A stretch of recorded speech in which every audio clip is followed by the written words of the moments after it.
오늘 본문은 광야의 사건인데 예수님이 광야로 들어가셔서 마귀에게 시험을 받는 내용이 쭉 연결되어져 있습니다. 제가 어제 저녁에 이 광야를 원문을 좀 찾아봤어요. 찾아봤더니만은 이 광야는 미드파르라는 히브리어가 쓰여지고 에레모스라는 헬라어가 쓰여졌는데 그 내용을 정리를 좀 해봤어요.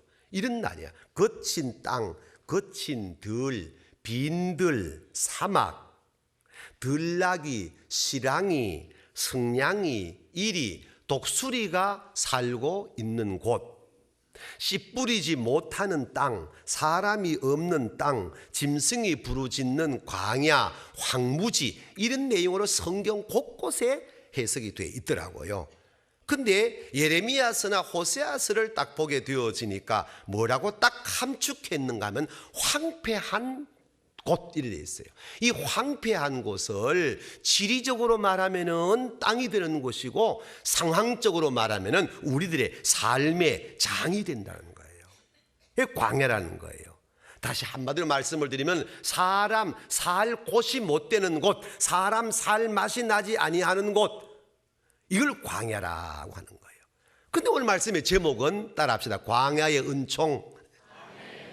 할렐루야.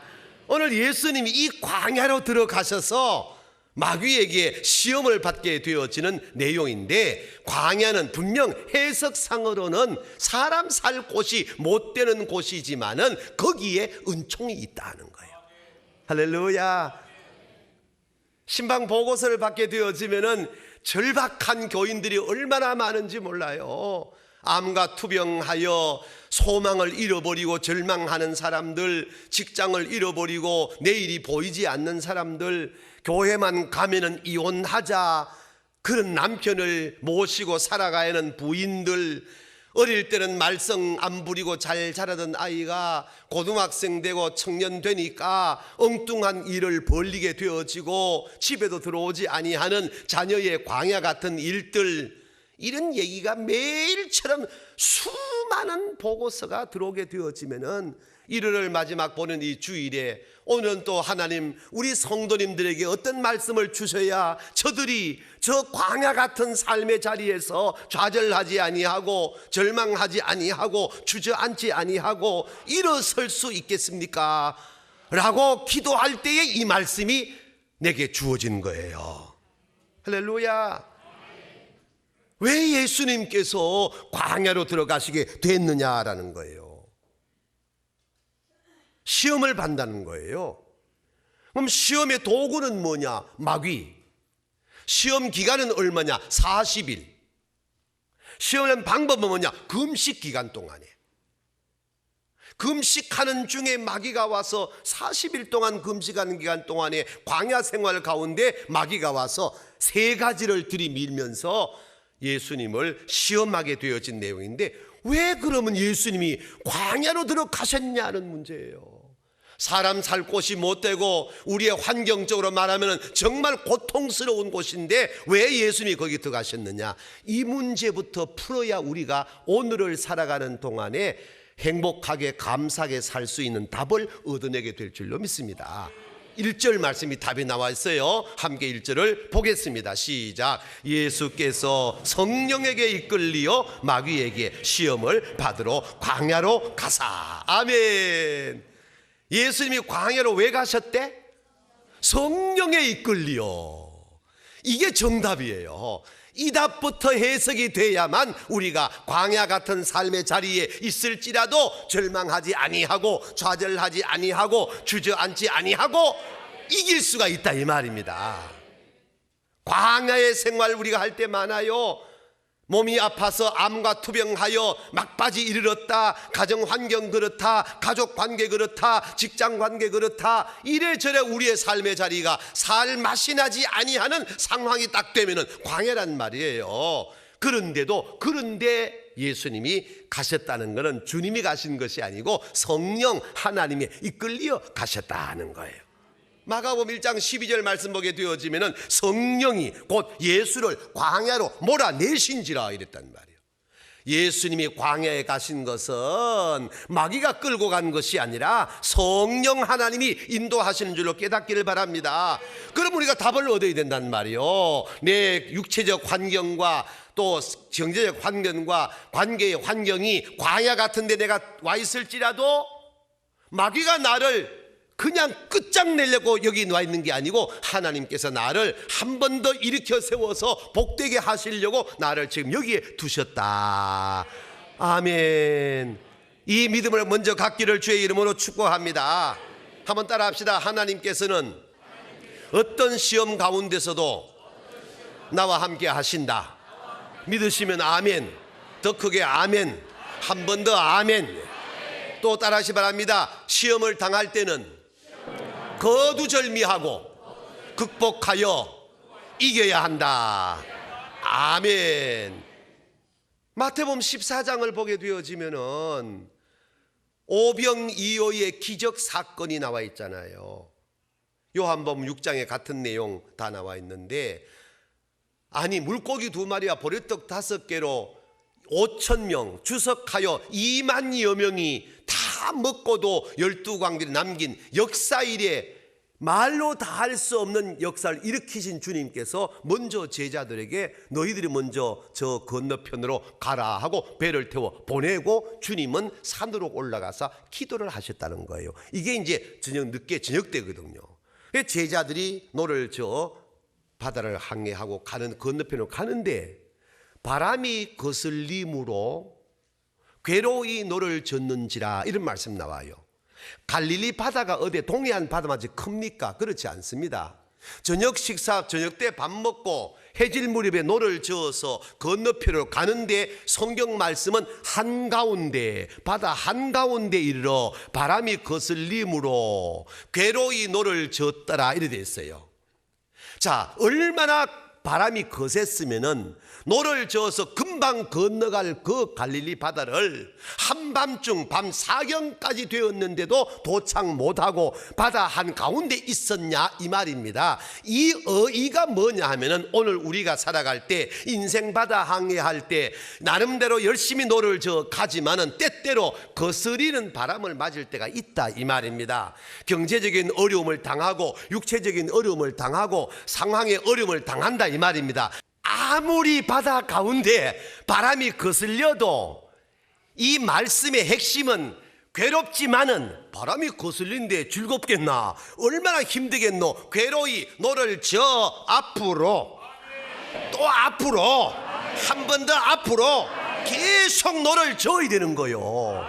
노를 젓지 아니하고 바람이 불 때 가만 있어버리면 휩쓸려 가버리면 끝나는 거예요. 이게 무슨 얘기냐 하면은 부도 직전에 들어갔다, 암으로 통하여 2달도 못 산다 한다, 이혼 직전까지 갔다, 아이가 말썽을 부렸다, 아무리 앞으로 나가려고 해도 바람이 거슬리니까 에라 모르겠다 있으면 밀려 끝나는 거예요. 그게 뭐요? 포기하고 좌절하고 절망하고 막바지 가니까 끝난다 이 말입니다. 그러나 예수 믿는 사람은 어떤 환난의 가운데 있을지라도 아무리 바람이 거슬릴지라도 계속 괴롭지만은 노를 저 앞으로 가야 된다 이 말입니다. 그래 가다 보니까 저쪽에 뭔가 희뿌연한 것이 바다 위로 걸어오는 게라 이 제자들이 가뜩이나 걱정 태산 같은데 뭐가 보이니까 유령이다 하고 놀라 혼비백산할 시간에 저쪽에서 내니 두려워 말라. 그 순간에 풍랑도 끝나고 두려움도 끝나고 동력은 밝아오고 주님과 만났더라는 것입니다. 이게 무슨 메시지냐? 지역적으로 지리적으로 땅은 광야, 바다도 바람 부는 광야, 우리의 환경도 광야가 있지만은 어떤 상황에 내가 처해 있을지라도 괴롭지만 힘들지만 앞으로 나아가야 된다 이 말입니다. 할렐루야. 이걸 극복 못하면은 자살이라고 하는 마지막 수단에 우리가 들어가게 되어지면은 포기, 절망, 좌절에 끝나버린다는 거예요. 이 메시지가 오늘 우리에게 주는 말씀인 줄로 깨닫기 바랍니다. 하나 더 할까? 사무엘하 16장 말씀에 성경 66권 가운데 가장 광야로 들어간 사건이 하나 나오는데 다윗 이야기예요.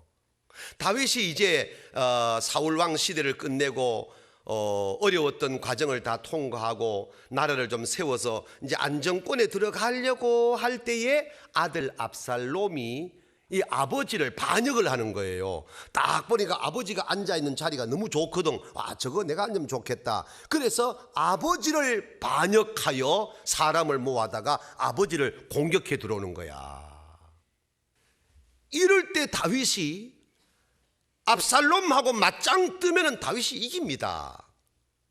100번 이깁니다. 그런데 다윗은 아들이 반역을 하니까 왕좌를 내놔버리고 머리를 풀어 얼굴을 가리우고 죄인된 모습으로 신발도 벗어들고 신지도 못하고 기드론 시냇가를 건너서 감남산 쪽으로 지금 도망을 갑니다. 지금 엉엉 울면서 아들한테 반역당하여. 여러분, 역사에 이런 광야가 어디 있습니까? 다윗이 압살롬과 맞짱 뜨면 100번 이긴다니까. 그런데 왜 다윗은 압살롬에게 피하여 도망을 가느냐? 부자지간에 싸우면은 거들나는 거는 백성들만 거들나는 거예요. 이걸 다윗은 알아요. 압살롬은 이런 관념 없어요. 오직 저 왕자리 이것밖에 없어요. 아버지야 죽든 말든 백성들이야 깨지든 말든 나는 저 자리에 들어간다 이것밖에 없어요. 다윗은 그렇지 않아요. 백성들이 소중한 거예요. 지금 한국교회 시끄러운 교회의 공통점이 뭔지 아세요? 다윗의 마음을 가지고 있는 지도자냐 압살롬의 마음을 가지고 있는 지도자의 차이뿐이에요. 압살롬의 마음을 가진 사람은 교회야 깨지든 말든 하나님의 영광이야 실추되든 말든 내 목적을 달성한다라고 하면은 교회는 깨지는 거예요. 그러나 다윗의 마음을 가지면은 내가 어려워도 내가 힘들어도 내가 손해봐도 내가 억울해도 교회는 건강해야 된다. 그게 행복한 교회와 시끄러운 교회의 차이예요.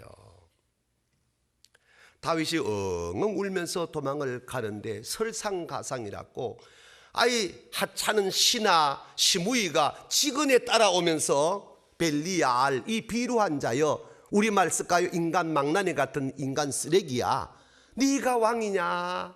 아이고 꼴 좋다. 아들한테 반역당하여 저 도망가는 꼬라지 봐라. 모래 뿌리고 돌 던지고 악담을 퍼붓습니다. 그래도 다윗은 이 말을 들었는지 못 들었는지 그냥 계속 갑니다. 수행장관 아비새가 참다 또 참다 못해서 한마디 합니다. 한국적 상황으로 들어갈게요. 아비새가 전하 그래 왜 아이 저 개 같은 자식이 저렇게 악담하고 저주하는 게 안 들립니까? 나는 못 참겠습니다. 당장 건너가서 한 칼에 목을 치겠습니다. 간단히 끝날 수 있는 상황이지요. 상황은. 그런데 다윗이 뭐라 합니까? 스루야의 아들아 가만 두어라. 자식이 애비를 반역하는 세상에 저 사람이 나를 곱씹는 게 뭐 그리 이상하노? 야, 이 보통 성분이 아니잖아. 그 다음 봐요. 혹시 하나님이 저 시므이한테 나를 저주하라고 시켰는지 세상 만사 누가 알로? 사람이 어찌 이런 말 합니까 세상에? 근데 그 다음 말이 답이 나오잖아. 내가 원통하면은 여호와께서 갚으시리라.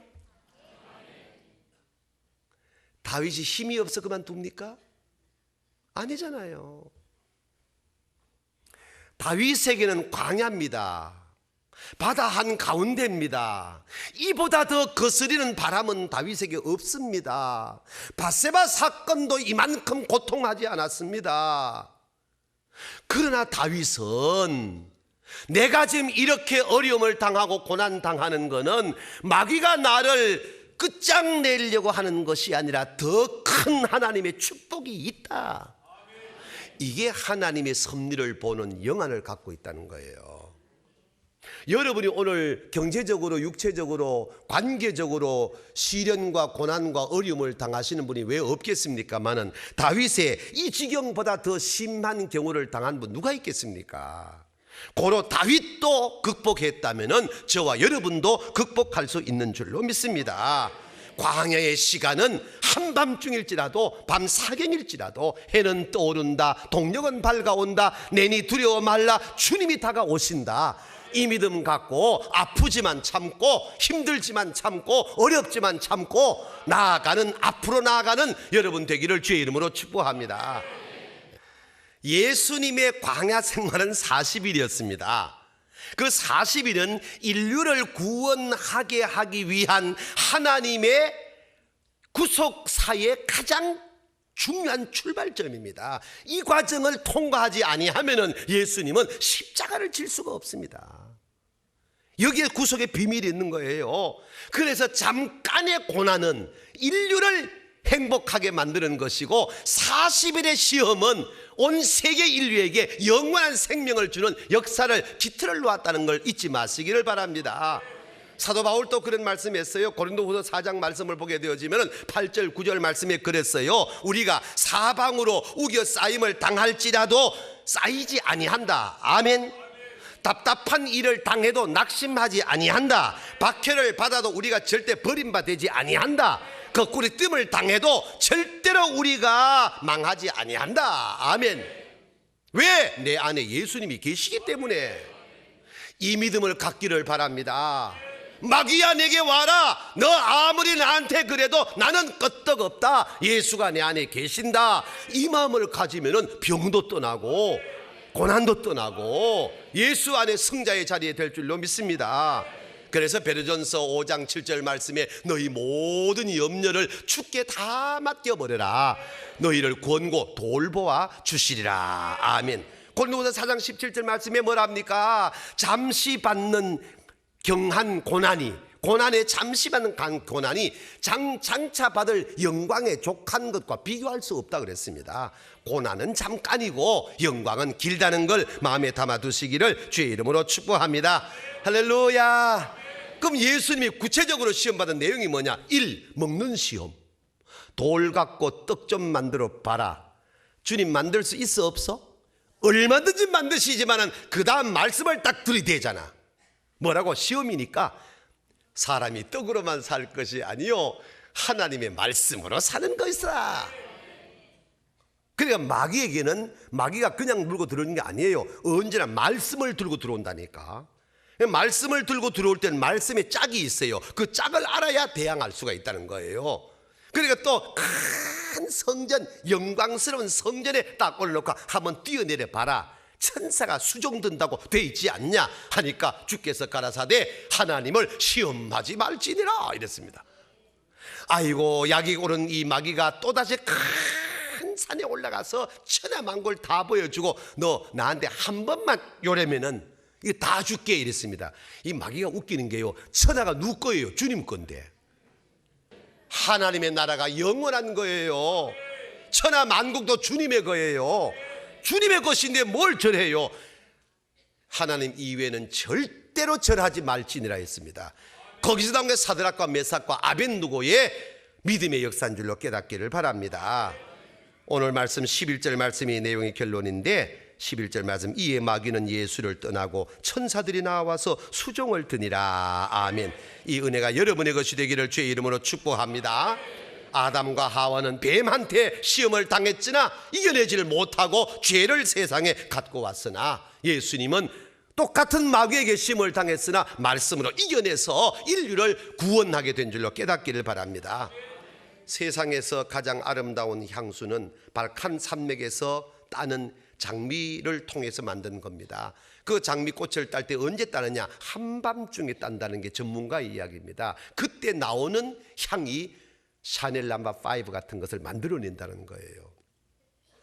같은 감옥에 있으면서 어떤 사람은 항상 감옥 창문 밖에 하늘을 보는 사람이 있는가 하면은 어떤 사람은 360일 감옥에 갇혀 벽만 보는 사람이 있습니다. 벽만 보는 사람은 점점 쇠진해서 나오지도 못하고 죽지만은 하늘을 바라보는 사람은 언젠간 나와서 새로운 역사를 만들어내는 줄로 깨닫길 바랍니다. 보리 이삭을 보리 밟기를 아세요? 참 이게 모르시는 분은 참 불쌍한 분들이라. 농사를 지어보면 보리 밟기가 있어요. 가을에 파종을 해가지고 이제 봄이 되어지면 올라 할 때 보리 밟기 있어요. 그 보리를 밟아요. 이제 자근자근 밟아요. 참 웃기는 거 아닙니까? 왜 이제 막 싹이 올라와 살아날라는 걸 왜 밟습니까? 보리 밟기를 안 한 보리는 80 알에서 많이 맺으면 100알 정도밖에 못 맨답니다, 열매를. 근데 보리 밟기를 해서 진 눌렸다가 다시 일어선 보리는 최고가 450알까지 맨답니다. 이땐 좀 억지로 놀란 척 좀 해봐라. 할렐루야. 보리 밟을 때는 참 아유 가혹하지요. 아니야, 그 보리를 밟는 것은 더 열매를 충실하게 맺게 함이라는 겁니다. 하나님이 우리를 광야로 몰아내셨을 때는 우리를 끝장내는 마귀의 시험이 아니라 테스트하여서 통과해서 더 큰 열매를 맺게 하기 위한 줄로 깨닫기를 바랍니다. 요셉은 13년을 짓밟혔습니다. 13년 밟혔습니다. 밟혀도 또 참았습니다. 13년 만에 세계 1등 국가의 총리가 되었습니다. 할렐루야. 광야에 있다고 해서 주저앉지 마기를 주의 이름으로 축복합니다. 탈무드에 나오는 얘기예요. 아버지하고 아들하고 사막길을 가고 있어요. 너무 힘든 거예요. 목도 마르고 지칠 대로 지쳤어요.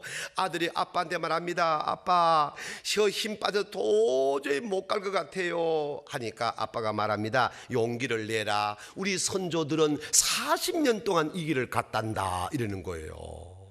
그러니까 아들이 또 열심히 힘을 내가지고 가니까 공동묘지가 나오는 거야. 아빠 40년 가다가 다 이래 죽었잖아요 이랬어요. 그때 아빠가 말합니다. 아들아, 공동묘지가 있다는 것은 마을이 가까이 있다는 뜻이란다. 뭐 맞지 알아야 아멘을 하지. 똑같은 상황에서도 어떻게 생각하느냐가 그 사람의 장래가 결정되는 겁니다. 오늘 광야에 있을지라도 속된 말씀 미안합니다. 꼬리 박히지 말고 극복하여 일어서는 은혜가 있기를 주의 이름으로 축복합니다. 밤사경 누구나 다 있을 수 있는 거예요. 광야 누구나 갈 수 있는 거예요. 여러분 보시면 곁에 있는 분들이 다 행복해 보이고 만사형통해 보이지만 인간이란 어느 누구 물론하고 아픔 하나 없는 사람이 없어요. 다 있는 거예요. 다시 말하면 광야에 들어가지 않은 사람은 없는 거예요. 그러나 광야에 들어갈지라도 오늘 이 말씀의 핵심은 내니 두려워 말라 주의 말씀도 있을 뿐이지만은 극복하고 이기니까 뭐로? 말씀으로. 천사가 와서 수종을 들더라는 거예요. 이것이 저와 여러분의 남은 생애 되기를 주의 이름으로 축복합니다. 제비가 겨울에 보이지 아니한다고 제비 죽었다는 사람 아무도 없습니다. 봄이 되면 제비는 또 오는 거예요. 가로수가 겨울에 앙상하게 말랐다고 해가지고 가로수가 죽었다는 사람 아무도 없습니다. 봄 되면 거기에 또 싹이 솟아 올라오는 거예요. 먹장구름이 하늘을 뒤덮었다고 해가지고 태양이 사라졌다는 사람 아무도 없습니다. 조금만 지나면 구름은 또 그치게 되어지고 태양은 여전히 대지에 빛을 쏟아내리게 되는 줄로 믿습니다. 할렐루야. 우리가 살다 보면 밤 사경에 이를 때도 있어요. 광야에 들어갈 때도 있어요. 괜찮아요. 거기서 말씀만 붙들고 있으면 극복하게 될 줄로 믿습니다. 밤 사경에 이르렀을지라도 내니 두려워 말란 주님을 만날 수 있기를 축복합니다. 신방 보고서를 받아보고 가슴 아픈 사연들, 주여 이들을 어떻게 해야 되겠습니까? 제 몸은 하나입니다. 이 많은 교인들, 우리 부목사님이 다 선교구를 챙기지만은 교인들은 담임 목사의 위로를 받고 싶어 합니다. 어떡합니까? 기도 중에 내가 너에게 준 방법은 하나밖에 없다. 네가 교인들 일일이 찾아다니면서 위로하려면은 10명도 못한다. 내가 너에게 주는 말씀을 전해라. 아멘. 힘들고 어렵고 아프고 고달프고 일어설 기력이 없다고 해서 주저앉지 말고, 여러분이 지금 광야의 중심에 있다 할지라도 괜찮아요. 아멘. 어젯밤에 읽은 신방 보고서만 해도 가슴이 아파 정말 설교 못해요. 그래서 주님은 뭐라냐? 괜찮다. 용기 잃지 말고 또 한 주간 비록 세상에 살지만은 내가 광야의 중심에 있는 것 같아도 괜찮다. 일어서기를 바랍니다.